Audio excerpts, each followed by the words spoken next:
కాడ నుంచి నీకు సినిమా ఉన్నది ముంగట.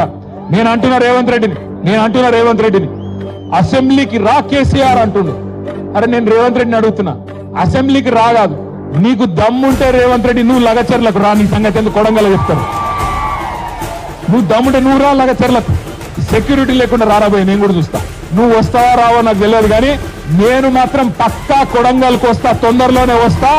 నీకు దమ్ముంటే ఆపకు. మళ్ళీ ఇట్లనే పోలీసులను అడ్డం పెట్టుకొని 4 అడిదిక్కుల పోలీసులు, ఇడిదిక్కుల పోలీసులు సంవత్సరంలో ఏం చేసిండ్రా అయ్యా అంటే, నేను లగచర్ల గిరిజనుల కోసం మహబాద్ పోయి మీటింగ్ పెడతా అంటే ఆడ పర్మిషన్ ఇయ్యాడు, మళ్ళా కోర్టుకోవాలి. రైతుల కోసం ధర్నా చేసుకుంటాం నల్లగొండలా అంటే దానికి పర్మిషన్ ఇయ్యాడు, మళ్ళా కోర్టుకోవాలి.